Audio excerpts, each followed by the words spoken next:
Graça e paz, queridos. Capítulo 27 de Atos dos Apóstolos. Amanhã nós estaremos no último capítulo, e esses dois últimos capítulos são muito tremendos, muito fortes. Inclusive, eu quero até mudar um pouco da minha dinâmica hoje. Numa parte do texto eu quero ler vários versículos, talvez mais da metade dos versículos do capítulo, para a gente poder ir tirando alguma lição prática para a nossa vida. Então, o devocional, ele deve ser feito desta forma. A gente vai lendo devagar e a cada momento parando e pensando. E nós vamos procurar discutir para a gente aprofundar um pouquinho mais naquilo que é a história do apóstolo Paulo. E são experiências muito fortes, experiências muito tremendas que ele teve nessas viagens, ou melhor, nessa viagem rumo a Roma, para estar diante de César, do imperador, porque ele apelou para lá, não é?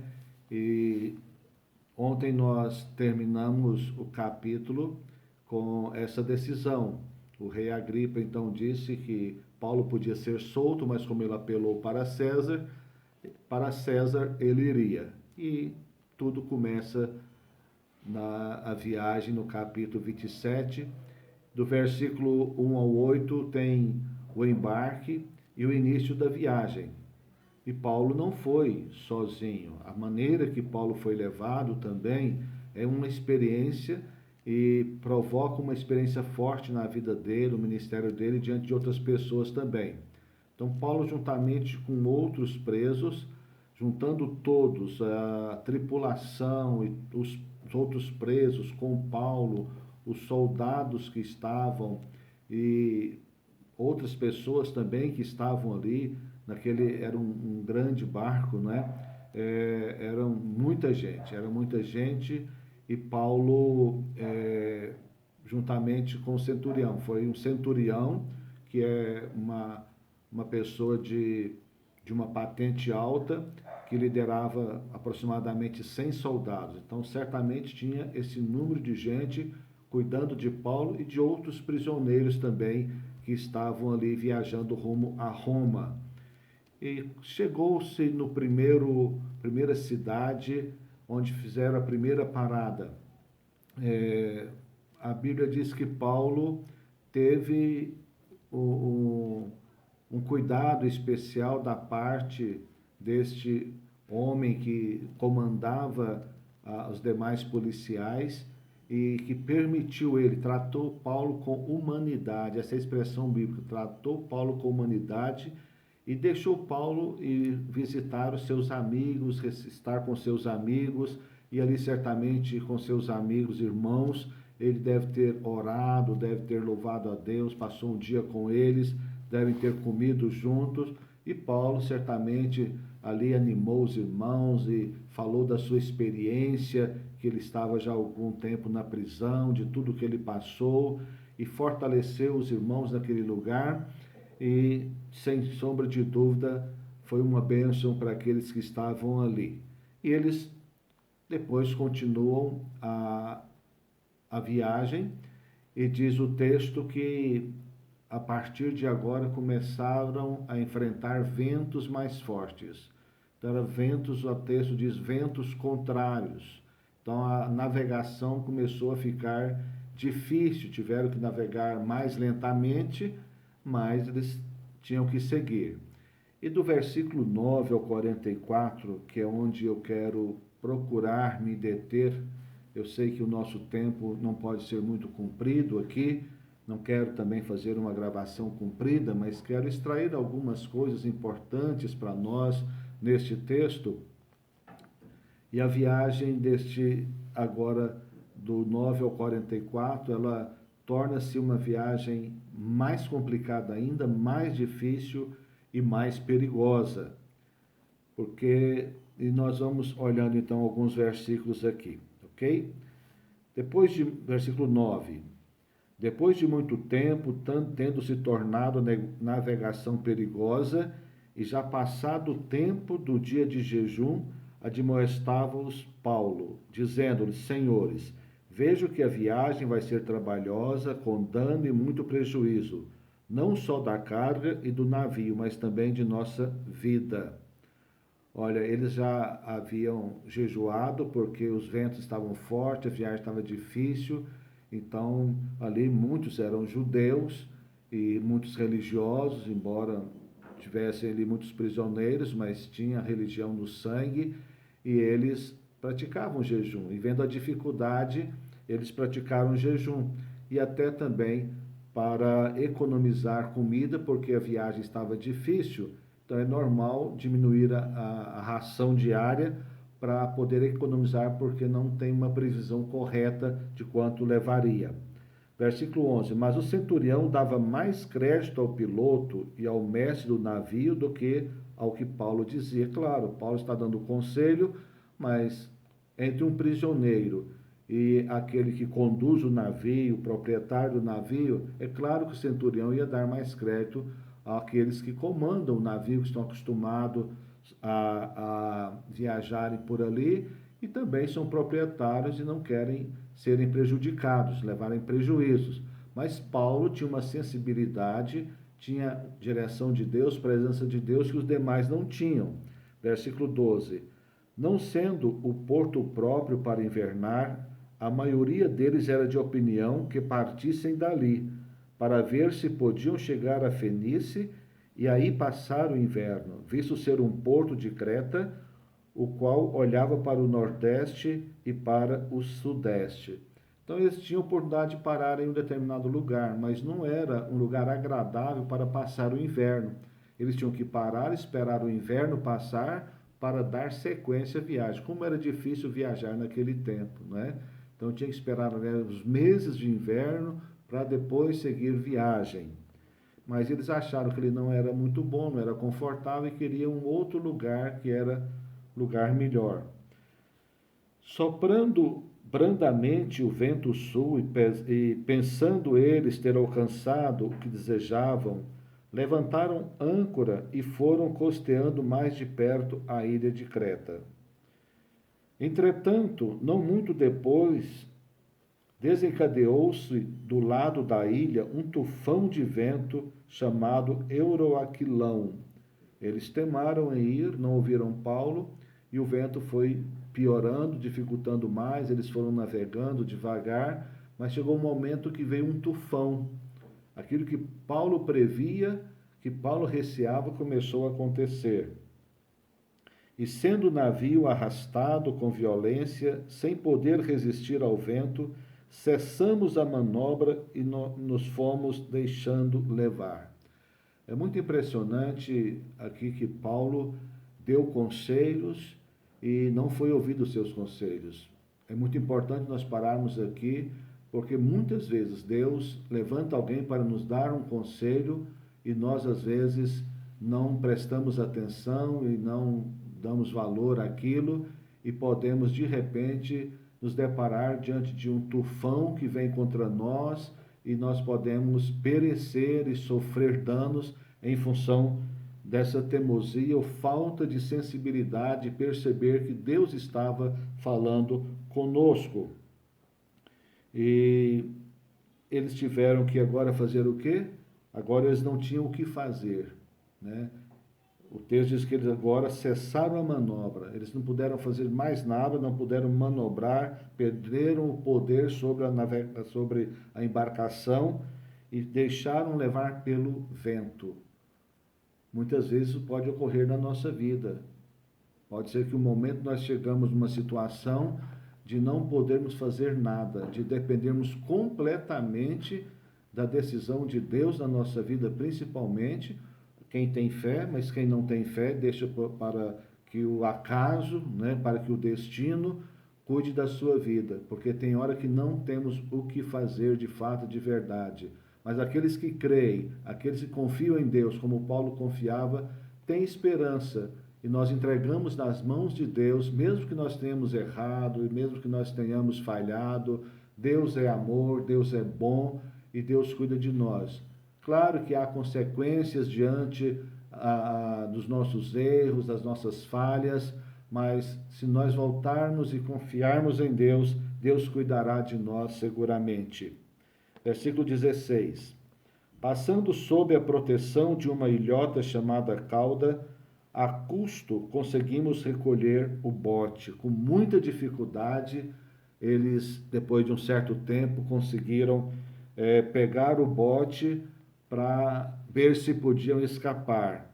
E levantando usaram de todos os meios para cingir o navio. Então, com o bote tentaram consertar o navio. E temendo que dessem a Sirte, arriaram os aparelhos e foram ao léu. Né? Então, deixaram todos os recursos que eles tinham, os aparelhos que eles tinham, e deixaram ir embora. Açoitados severamente pela tormenta no dia seguinte, já aliviavam o navio. O que eles faziam? O vento era tão forte que estava a ponto de afundar, então eles começaram a jogar fora as coisas que eles tinham, as mercadorias, os alimentos, né? O peso, foi aliviando o peso com medo do navio afundar. E se não tivessem feito isso, certamente o navio afundaria.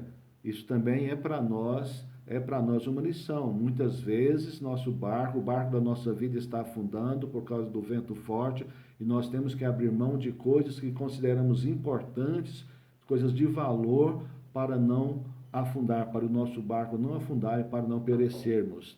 19. E o terceiro dia, olha só, o terceiro dia, nós mesmos com as próprias mãos lançamos ao mar a armação do navio. Agora jogaram parte do navio, a armação do navio, aquilo que era instrumento de navegação, para aliviar o peso também.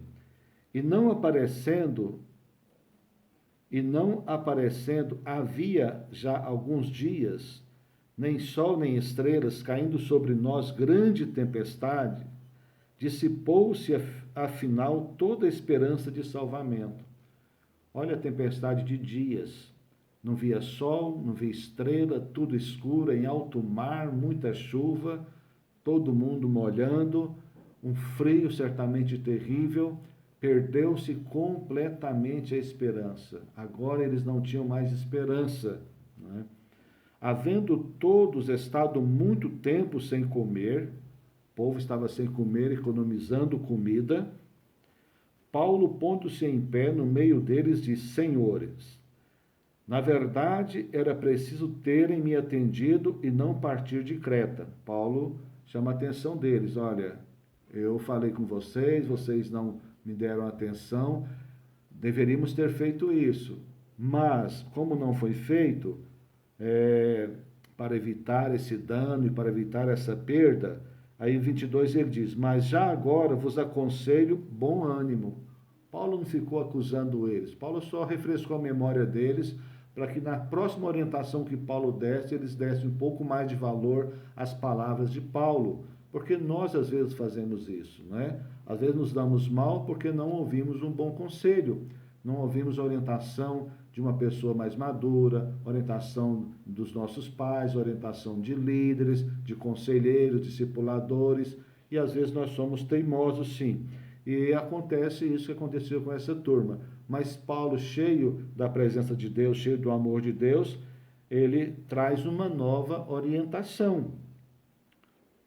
E ele diz: porque nenhuma vida se perderá entre vós, mas somente o navio. Ele disse: olha, o navio vai acabar. Agora, como pode o navio no mar acabar sem que as pessoas morrem, né? Então, ou sem que as pessoas morram. Mas Paulo sabia o que estava dizendo. Paulo tinha a convicção que Deus tinha um propósito com ele em Roma, que ele não morreria, porque se o navio afunda, se todos morressem, Paulo também morreria. Então Paulo sabia que Deus salvaria eles de alguma forma, e o navio seria completamente destruído. Então Paulo disse: tenha bom ânimo, né? Animem. Porque esta mesma noite, olha só a convicção de Paulo. Por que Paulo estava falando isso? Porque esta mesma noite, um anjo de Deus, de quem eu sou e a quem sirvo, esteve comigo. Que tremendo, não é? Dizendo: Paulo, não temas, é preciso que compareças perante César, e eis que Deus, por sua graça, te deu todos quantos navegam contigo. Tudo era propósito de Deus, todos aqueles homens, quase 300 homens, Deus programou tudo para levar Paulo até Roma. Portanto, senhores, tende bom ânimo, pois eu confio em Deus, que sucederá do modo porque me foi dito. Porém, é necessário que vamos dar a uma ilha. Então, Paulo estava muito convicto, porque, mais uma vez, um anjo aparece a ele e revela a ele o que aconteceria. 27. Quando chegou a 14ª noite, sendo nós abatidos de um lado para outro no mar Adriático, por volta da meia-noite, pressentiram os marinheiros que se aproximavam de alguma terra. Os marinheiros experientes, né? Então tinha alguma coisa, algum dado que fazia com que eles percebessem que tinha terra por perto. E lançando o prumo, acharam 20 braças, passando um pouco mais adiante, a lançar o prumo, acharam 15 braças, e receosos de que fôssemos atirados contra lugares rochosos, lançaram da popa 4 âncoras e oravam para que rompesse um dia. Então, eles sabiam que estavam se aproximando da terra, podia ter ali pedras e podiam ser muito mais perigoso ainda se batesse numa pedra, afundasse e morreriam todos. Então, começaram a orar, né? Isso é muito do ser humano. Não houve as orientações, mas depois, em um momento que as coisas estão terríveis, aí começa a orar, pedir oração, e Deus, como é amoroso, misericordioso, Ele, muitas das vezes, a maioria das vezes, nos atende e nos guarda e nos protege. Versículo 30. Procurando os marinheiros fugir do navio, olha, preste atenção, os marinheiros queriam fugir do navio, e tendo arriado o bote no mar, a pretexto de que estavam para largar âncoras da proa. Fingiram que ia jogar as âncoras para firmar o barco, iam entrar no bote, iam fugir e deixar os demais morrerem no barco, no navio, sucumbidos, né? Mas olha o que aconteceu. Porque isso era também um costume, né? Um navio de prisioneiros, se acontecesse isso, o costume deles era abandonar o navio, os soldados não morrerem e deixar os prisioneiros morrerem. Disse Paulo ao centurião e aos soldados: se esses não permanecerem a bordo, vós não podereis salvar-vos. Paulo novamente traz uma palavra a eles: não façam isso, porque se vocês deixarem que os marinheiros façam isso, todos nós vamos morrer. Vão morrer os prisioneiros, vão morrer os soldados também. Então, segure os marinheiros aí, não deixem eles pularem do barco. Então, os soldados cortaram os cabos do bote e o deixaram afastar-se. Agora, pronto, não tem recurso nenhum mais. Porque os soldados, para não deixar os marinheiros fugirem, o que fez? Cortou a corda que segurava o bote no barco e agora não tem mais bote para fugir. Todos agora estão no mesmo lugar, correndo os mesmos riscos. Enquanto amanhecia, Paulo rogava a todos que se alimentassem, dizendo: hoje é o 14º dia em que, esperando, estáis sem comer, nada tendo provado. 14 dias sem comer, e Paulo diz: tem que comer, tem que fortalecer agora, não adianta agora economizar comida. 34. Eu vos rogo que comais alguma coisa, porque disso depende a vossa segurança, pois nenhum de vós perderá nem mesmo um fio de cabelo. Que responsabilidade de Paulo, hein? Que convicção em Deus que ele tinha de falar algo. Mas preste atenção, nós somos profetas de Deus, mas temos que profetizar aquilo que Deus de fato falou. Temos que ter cuidado para não inventar coisas. Mas Paulo falou porque Deus falou com ele, de fato e de verdade. Tendo dito isto, tomando um pão, deu graças a Deus na presença de todos e depois de o partir, começou a comer. Primeira coisa que Paulo faz é orar, dar graças a Deus, diante daquela situação, dar graças a Deus, Isso é tremendo, não é? É só para quem realmente está muito convicto que Deus está com ele, que Deus está presente com ele. Isso é um testemunho que Paulo dá também. E como na ceia ele parte o pão, ele come e dá para os demais comerem também. Todos cobraram ânimo e se puseram também a comer. Todos comeram. Refeitos com a comida, aliviaram o navio, lançando o trigo no mar. Depois de comerem, conscientes, crendo que chegariam à terra prontamente, tudo que eles tinham agora de comida, eles jogaram no mar para terem mais segurança. Quando amanheceu, não reconheceram a terra, mas avistaram uma enseada onde havia praia. Então consultaram entre si se não podiam encalhar ali o navio. Levantando as âncoras, deixaram-no ir ao mar, largando também as amarras no leme e alçando a vela de proa ao vento, dirigiram-se para a praia. Dando, porém, num lugar onde duas correntes se encontravam, encalharam ali o navio. A proa encravou-se e ficou imóvel, mas a popa se abria pela violência do mar. Olha o navio sendo destruído completamente. 42. O parecer dos soldados era que matassem os presos, para que nenhum deles nadando fugisse. Olha o que eles faziam, né? Era o costume fazerem isso. Então, se for para fugir, é melhor matá-los. Mas Paulo estava entre eles, né? E onde tem um homem de Deus, tem a presença de Deus e tem a provisão de Deus também. Paulo seria morto também nesse momento, mas Deus tinha um propósito com ele. Por isso, olha só o que aconteceu. Mas o centurião, querendo salvar a Paulo, olha o centurião, viu que Paulo era um homem de Deus, impediu-os de fazer e ordenou que os que soubessem nadar fossem os primeiros a lançar-se ao mar e alcançar a terra. Por causa de Paulo, para proteger Paulo, para livrar Paulo, centurião, ele correu o risco de perder os presos, mas ele tinha que salvar Paulo. Ele tinha que salvar porque Deus estava também usando o centurião. Deus usa quem ele quiser. E para cumprir o propósito na vida de Paulo, Deus usou o centurião.